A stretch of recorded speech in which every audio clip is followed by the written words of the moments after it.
So renting or owning in a time of crisis. Yeah. The mess we're in kind of right now with Iran and everything else that's going on. What's the best thing? Yeah, we can talk about, first when you're owning a house. Yeah, you put some equity back. You have the ability to do what you want with the property. Yeah, taxes are a problem, but at the end of the day, it's yours. You can dictate how things go. If you're renting, well, yeah, it may be less cost to you, which is always a big one. You may not have to deal with the large burdens of doing major repairs when they come along. But at the same time, you're beholden to someone else. If that person gets in dire straits, what do we do? So these are just a few points we're going to talk about today. Hey guys, my name is Justin Henry. I'm the broker and owner of Justin Henry Real Estate Advisors.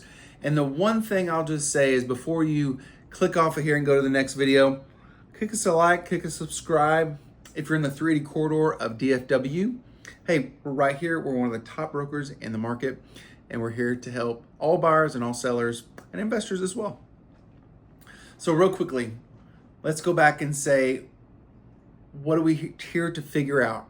In a time of crisis, when oil prices are surging and we don't know, what's going to be happening with this war. We don't know where prices are going. We have massive inflation. I just saw a video today about the draft being potentially back for Gen Z because, I don't know, I guess that's going to be a thing now. Unbelievably unprecedented times we're living in. And so what I wanted to know was, okay, what makes the most and best idea when you're dealing with a potential either prices going up or down in a real estate market when you have potentially hyperinflation, looks like that's where we're heading to, a war that's going on that's dragging down just everyone's ability to do their job in many cases, and oil prices, right? We got that covered. So when I look at from a standpoint of ownership, as we were saying before, if in fact you have already owned your house or buying a house, excuse me, I got a nut in here. The biggest thing I'll just say is that, yeah, it might cost a little bit more at the moment. That is very true. But you have tax write-offs, which is always nice. You can write off your mortgage insurance. That's the ability for you to pay less in taxes over the course of the year. You also have the ability to, if you wanted to plant some, stuff in the backyard, whether that be a crop of some sort, in most cases, you're gonna be okay to be able to do that unless you're in a neighborhood that is an HOA area that just doesn't allow that. That being said, you have the ability to have some legal basis for remaining on that property as well if, let's just say, you lose your job. And who is going to get evicted first? If you lost your job and you didn't pay your mortgage or your rent, who's going to get evicted first? The renter, always, every time. With a ownership situation with a mortgage, you have multiple options. Do a short sale. You can wait a period of time until the property forecloses. You can do a payment plan, a loan modification. You can do all sorts of things that allow you to remain in that property for an extended period of time. Now, renting. Benefits of renting is, once again, you don't have to pay for maintenance on a lot of items. HVAC, roof, water heater, dishwasher, tears in the carpet that weren't your problem, leaks, things of this nature.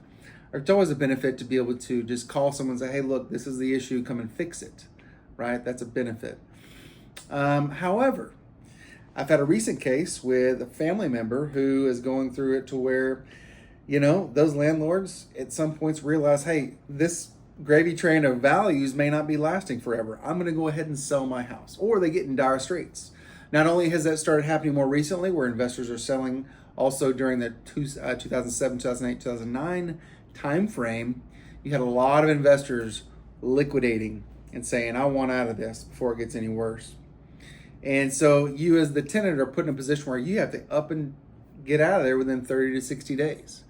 which is a lot of stress and strain on a family. And you probably had a pretty decent rent, a pretty decent living. You loved your neighbors. You were close to your work, close to your school, and all of a sudden that is just up and vanished. And so if you're a family, especially, that is very difficult to have to deal with that. Fortunately, in the family member's case, it was just her, but she's still unhappy about it. She improved the property.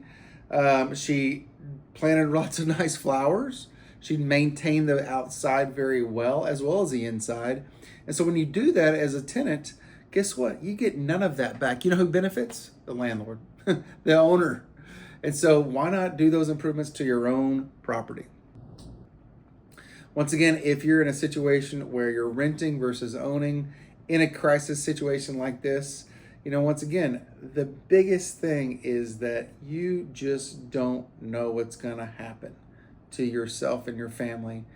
We don't know. And that uncertainty is so huge that home ownership in a time of crisis, I feel, even with the rates the way they are, is the way to go. Hey, if you have any questions or worried about your situation when you're renting right now and you think, hey, I would like to get in a better position because of this crazy world we're living in at the moment, give us a call, okay? My details are below and we'd love to hear from you.